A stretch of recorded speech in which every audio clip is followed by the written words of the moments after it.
অনেকে আছে ক্ষমা করতে চায় না, কঠিন হৃদয়, পাথরের মতো শক্ত হৃদয়, মাফ করতে চায় না কাউকে। উনি আবার মুনাজাতে বসলে আল্লাহ আল্লাহ আমারে মাফ করো, আল্লাহ আমারে ক্ষমা করো, কাঁদতে কাঁদতে বুক ভাসায়। উনি ক্ষমা চায় মাগার উনি কাউরে ক্ষমা করেন না। এরকম ডাকাত আছে না নাই?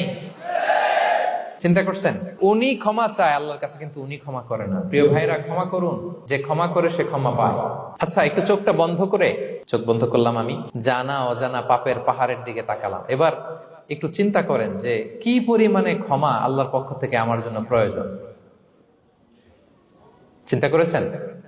এবার চোখ খুলুন, পাপের পাহাড়ের দিকে একটু তাকান, আপনার আপনার জানা অজানা যে পাপের পাহাড়, তাকান এবং ভাবুন এগুলোর জন্য কি পরিমাণে ক্ষমা আল্লাহর পক্ষ থেকে আপনার দরকার, প্রয়োজন। সেই প্রয়োজনের তাগিদে হলেও ক্ষমা করুন। খেয়াল রাখবেন, যে ক্ষমা করে সে ক্ষমা পায়, যে অন্যকে ক্ষমা করে না সে ক্ষমা পায় না। তাহলে আল্লাহর কাছে ক্ষমা চাওয়ার আগে আপনি আপনার পাশের লোকদেরকে ক্ষমা করবেন। পারা যাবে তো ইনশাআল্লাহ? ক্ষমা এটা সবাই করতে পারে না, এটা অনেক বড় মহৎ গুণ। যার হৃদয় বড় সে ক্ষমা করতে পারে।